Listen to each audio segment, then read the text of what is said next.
నమస్తే. నేను మీ Gopi. Welcome back to మనంటే ప్రస్తుతం మనతో పాటు ఉన్నారు మా పొలిటికల్ ఎడిటర్ కార్తిక్ ఉన్నారు. ఆయనతో మాట కార్తిక్ గారు నమస్తే అండి. నమస్తే గోపి. రఘురామకృష్ణరాజు మీద నడిపిన ఏదైతే థర్డ్ డిగ్రీ కేసులో భాగంగా ప్రస్తుతం అయితే ఒక పోలీస్ ఆఫీసర్ అరెస్ట్ అయ్యి జైల్లో ఉన్నారు విజయపాల్ గారు. మరలా మరికొంతమంది పోలీస్ ఆఫీసర్లు కూడా నోటీసులు అయితే ఇవ్వడం జరిగింది. ఈ కేసుని దగ్గరుండి ఒంగోలు ఎస్పీ విచారిస్తున్నారు. అసలు ఈ కేసులో ఏం జరగబోతుంది, చాలా కీలక మలుపులు కూడా ఉన్నాయంట. ఏంటి ఆ మలుపులు మీ మాటలు? ఎస్, రఘురామకృష్ణరాజు గారి మీద అరాచ్మెంట్ చేసి థర్డ్ డిగ్రీ ప్రయోగించి ఇబ్బందులకు గురి చేసినటువంటి కేసులో పురోగతి కనపడుతోంది. ఇప్పటి వరకు ఎఫ్ఐఆర్లో పెట్టిన వాళ్ళు మాత్రమే కాకుండా కొత్త వ్యక్తులను కూడా ఇప్పుడు నిందితుడిగా చేర్చే ప్రక్రియ జరుగుతూ ఉంది. ఇలా కొత్తగా గుడివాడికి సంబంధించినటువంటి కామేపల్లి తులసి బాబుకి నోటీసులు పంపడం జరిగింది. ఈ కేసు విచారణాధికారిగా ఒంగోలు ఎస్పీ బాధ్యతలు తీసుకున్న తర్వాత ఈ కేసు వేగవంతమైంది. ఇప్పటికే విజయపాల్ అరెస్ట్ అయి ఉన్నాడు. విజయపాల్ గనక అప్రూవర్గా మారితే ఈ కేసులో సంచలన నిజాలు బయటకు వచ్చే అవకాశం ఉంది. నిజానికి ఈ మధ్యకాలంలో మీకు గుర్తుండే ఉంటుంది, సజ్జల రామకృష్ణారెడ్డి గారు గుంటూరు జైలుకి పోయి అక్కడ జైల్లో ఉన్నటువంటి వైసీపీ మాజీ ఎంపీ నందిగాం సురేష్ని పరామర్శించారు. ఆ వార్త విన్నాను. కానీ అక్కడికి వెళ్ళింది నందిగాం సురేష్ని పరామర్శించడానికి కాదు, అదే జైల్లో ఉన్నటువంటి విజయపాల్కి నందిగాం సురేష్ ద్వారా ఒక ఇండికేషన్ పంపడానికి. నువ్వు గనక అప్రూవర్గా మారి తాడేపల్లి ప్యాలెస్ విషయాలు గనక చెప్పితే నీ కథ ఉంటుంది, నీకు ప్రాణహాని ఉంటుంది అని ఒక బెదిరింపు చేయటం కోసమే ఇండైరెక్ట్గా అది నందిగాం సురేష్ ద్వారా చేరవేద్దామని చెప్పి సజ్జల రామకృష్ణారెడ్డి గారు అక్కడ జైలు దగ్గరికి వెళ్ళారు అనేటువంటిది చాలా మంది అనుమానిస్తున్న విషయం. అంటే కార్తిక్ గారు, ఒకటి ప్రభుత్వం మారిన సరే ఈ బెదిరింపులు ఇంకా తగ్గట్లేదు, దేనికంటారు? అంటే వాళ్ళు పీకల్లోతు కష్టాలు ఇరుక్కుపోయి ఉన్నారు. ఇప్పుడు జైలు జీవితం కళ్ళ ముందు కనపడతా ఉంది. జైలుకి పోకుండా ఆపుకోవటానికి అప్రూవల్గా మారే వాళ్ళని లొంగ తీసుకోవటం ఒక్కటే పని. అప్రూవల్ను లొంగ తీసుకునే పనిలో వాళ్ళు ఉన్నారు. అప్రూవల్గా మార్చుకుందామని పోలీసులు ప్రయత్నం చేస్తుంటే అప్రూవల్గా మారకుండా ఏమేం చేయాలో అవన్నీ కూడా వైసీపీ నాయకత్వం చేస్తుంది. వాళ్ళకి చాలా క్లియర్గా తెలుసు. ఇప్పుడు వివేకానంద రెడ్డి గారు హత్య కేసు ఉంది, దస్తగిరి అప్రూవల్గా మారటం ఫలితంగానే ఈ కేసు ఇంత స్పీడ్ అయింది. ఆ కేసులో వైఎస్ అవినాష్ రెడ్డి పేరు కూడా నిందితుడిగా కావడానికి కారణం దస్తగిరి అప్రూవల్గా మారటమే. ఇప్పుడు ఢిల్లీ లిక్కర్ స్కామ్ ఉంది. ఢిల్లీ లిక్కర్ స్కామ్ లో కవిత ఎందుకు అరెస్ట్ అయింది? అక్కడ ఉన్నటువంటి కొంతమంది శరత్చంద్రారెడ్డి కావచ్చు, అరుణ్ పిల్లే కావచ్చు, వీళ్ళంతా అప్రూవల్గా మారటం ఫలితంగా అప్రూవల్గా కేసులో ఉన్న నిందితులు ఎవరైనా మారితే అది పెద్దవాళ్ళ తలకు చిక్కుకునే అవకాశం ఉంటుంది. ఎందుకంటే ఇప్పుడు విజయపాలకైనా, గుంటూరు ఆసుపత్రి సూపరింటెండెంట్ ప్రభావితకైనా, ఇప్పుడు నోటీసులు వచ్చినటువంటి గుడివాడికి సంబంధించినటువంటి కామేపల్లి తులసి బాబుకైనా రఘురామకృష్ణరాజు మీద ఏం కోపం ఉండదు. ఒకటి హాస్పిటల్ మెడికల్ టెస్టులు కూడా తారుమారు చేశారని చెప్తున్నారు. అవును, అదే గుంటూరు సూపరింటెండెంట్ ప్రభావతి ఆ రోజు ఆఫీస్ ఆమె మీద కూడా కేసు నమోదై ఉంది. అయితే వీళ్ళెవరికి కూడా రఘురామకృష్ణరాజు గారితో గట్టు తగాదు ఉండదు. రాజకీయంగా వీళ్ళకేమి రఘురామకృష్ణరాజుతో కోపాలు, తాపాలు, ఫైటింగ్లు ఉండవు. రఘురామకృష్ణరాజు అంటే నచ్చిన వాళ్ళు ఎవరు?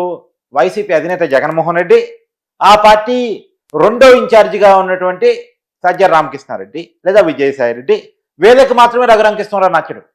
గుంటూరు ప్రభావితికి రఘురామకృష్ణరాజుకి ఆయన కోపం ఉంటుందా? లేదు. ఆ విజయపాలికి రఘురామకృష్ణరాజుకి ఆయన కోపం ఉంటుందా? తులసీబాబుకి రఘురామకృష్ణరాజుకి ఆయన కోపం ఉంటుందా? జగన్మోహన్ రెడ్డి గారి ఆదేశాల మేరకు లేదా సజ్జల రామకృష్ణారెడ్డి గారి ఆదేశాల మేరకే వాళ్ళు రఘురామకృష్ణరాజు మీద థర్డ్ డిగ్రీ కొట్టుంటారు. అవును, థర్డ్ డిగ్రీ చేస్తుంటారు. ఇప్పుడు అరెస్ట్ కావాల్సింది పాత్రదారులు కాదు, సూత్రధారులు. ఈ కేసులో ఇదే ఎఫ్ఐఆర్లో జగన్మోహన్ రెడ్డి పేరు కూడా ఉంది. A4గా జగన్మోహన్ రెడ్డి ఉన్నారు. కాబట్టి రాష్ట్ర ప్రజలు అడుగుతుంది ఏంటంటే జగన్మోహన్ రెడ్డి గారిని అరెస్ట్ ఎప్పుడు చేయబోతున్నారు? ఎందుకంటే విజయపాలు థర్డ్ డిగ్రీ చేసిన, లేదు తులసిబాబు గుండెల మీద కూర్చొని కొట్టారు అని చెప్పేసి ఇప్పుడు చెప్తా ఉన్నారు. గుండెల మీద కూర్చొని గుద్దింది ఈ తులసిబాబు, ఈ నోటీసులు అందుకున్న వ్యక్తి అని చెప్పేసి. ఎంత దారుణం అంటే పుట్టినరోజు నాడు, ఆయన పుట్టినరోజు ఆ రోజు ఆ ఉదయాన్నే ముందు రోజే చేరుకున్నారు. అసలు కేసు పెట్టకముందే హైదరాబాద్ వచ్చారు పోలీసులు. సహజంగా కేసు పెట్టిన తర్వాత కదా వెళ్ళేది. కేసు పెట్టకముందే హైదరాబాద్ వచ్చారు. హైదరాబాద్ వచ్చి తెల్లారుజామున ఆయన అరెస్ట్ చేసుకొని, అరెస్ట్ అనకూడదు, అది కిడ్నాప్ అనాలి. అరెస్ట్ చేయడానికి ఒక ప్రొసీజర్ ఉంటుంది. ఇప్పుడు హైదరాబాద్ ఆంధ్రప్రదేశ్ లో భాగం కాదు, తెలంగాణలో భాగం. ఇక్కడ అరెస్ట్ చేయాలనుకున్నప్పుడు ఇక్కడ లోకల్ పోలీసులకు కూడా సమాచారం ఇవ్వాలి. కానీ ఇక్కడ లోకల్ పోలీసులకు ఎలాంటి సమాచారం ఇవ్వకుండా, రఘురామకృష్ణరాజు గారికి ఎలాంటి నోటీసులు ఇవ్వకుండా ఇక్కడ నుంచి కిడ్నాప్ చేసి తీసుకెళ్లి గుంటూరు పోలీస్ స్టేషన్లో ఆ రోజు థర్డ్ డిగ్రీ చేశారు అటువంటిది ఇప్పుడు రఘురామ కృష్ణరాజు గారు ప్రధానంగా చేస్తున్నటువంటి ఆరోపణ. ఉమ్, ఆ థర్డ్ డిగ్రీ కూడా ఎలా అంటే గుండెల మీద ఒక వ్యక్తి కూర్చొని సర్జరీ ఆల్రెడీ జరిగి ఉన్న వ్యక్తి ఇప్పుడు మరోసారి గుండెపోటు వస్తే ఏంటి ప్రమాదం? రఘురామ కృష్ణరాజు గారు ఇలా డిప్యూటీ స్పీకర్గా ఉన్నారు, కానీ ఒకవేళ ఆ రోజు మరొకసారి గుండెపోటు ఉంటే రఘురామ కృష్ణరాజు గారు ఏమైనా అయి ఉంటే అవును, ఎవరు బాధ్యత వహిస్తారు? అంటే చంపాలనే ప్రయత్నమే జరిగిందా అనేది కూడా ఒక అనుమానం. కాబట్టి అంత భారీ ఎత్తున గుండెల మీద కూర్చొని చేతులతో గుద్దితే మనిషి పరిస్థితి ఏంటి? ఆ రకంగా టార్చర్ పెట్టి ఆ తులసి బాబు ఇవాళ విచారణ ఎదుర్కోబోతా ఉన్నారు.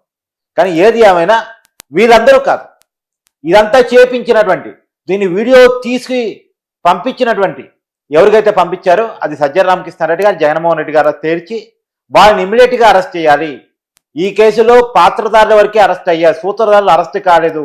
ఖచ్చితంగా జగన్మోహన్ రెడ్డి గారు అరెస్టు జరిగి తీరాలి అనేటువంటిది అటు రఘురామ కృష్ణరాజు గారు చెప్తున్న మాట, ఇటు ఆంధ్రప్రదేశ్ ప్రజలు కూడా అడుగుతున్నటువంటి మాట.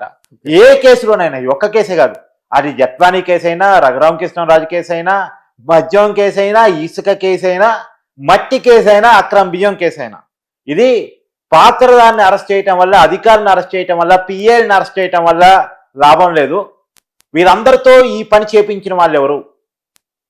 అతన్ని అరెస్ట్ చేస్తేనే ఇప్పుడు ఈ నేర సామ్రాజ్యానికి అధిపతి అయినటువంటి వ్యక్తిని అరెస్ట్ చేస్తే మాత్రమే ఈ నేర సామ్రాజ్యాన్ని ఆపినట్టు అవుతుంది, ఈ బయట జరుగుతున్న బెదిరింపులు ఆపినట్టు అవుతుంది. ఇంకొకసారి ఇంకొక నేరం ఇంకొకరు చేయాలంటే భయపడే పరిస్థితి వస్తుంది. కాబట్టి ఈ సకల నేర సామ్రాజ్యాధిపతి, ఓకే, అండర్వర్ డాన్ అంటారు మామూలుగా ఇప్పుడున్నటువంటి భాషలో, ఓకే, ఆ అండర్ డాన్ జగన్మోహన్ రెడ్డి గారు అరెస్టు జరగాలి అనేటువంటిది చాలా మంది కోరుకుంటున్నటువంటి, డిమాండ్ చేస్తున్నటువంటి. అంటే అరెస్ట్ చేస్తే ఆంధ్రప్రదేశ్ అట్టుడు కదా. ఇంతకుముందు కూడా అరెస్ట్ చేశారు. అట్టుడి కింద భూకంపం వచ్చిందా, సునామీ వచ్చిందా, ఆకాశం ఏమన్నా ఊడి కింద పడిందా, సూర్యుడు ఏమన్నా పైనుంచి కింద పడ్డా, చంద్రుడు ఏమన్నా పైనుంచి కింద పడ్డా? అప్పుడు చాలా ధర్నాలు, రాస్తారోకులు చేశారు. ధర్నాలు, రాస్తారోకులు కామన్ వాళ్ళ పార్టీ వాళ్ళు చేసుకుంటారు. చేసుకొని నేరస్తుని ఆ మాత్రం అరెస్ట్ చేయకుండా ఉంటారా? నేరం జరిగిందని ఆరోపణ వచ్చినప్పుడు, నేరానికి కారణమయ్యాడు అన్నటువంటిది సాక్ష్యాలు పోలీసులు దొరికినప్పుడు ఖచ్చితంగా అరెస్టులు జరుగుతాయి.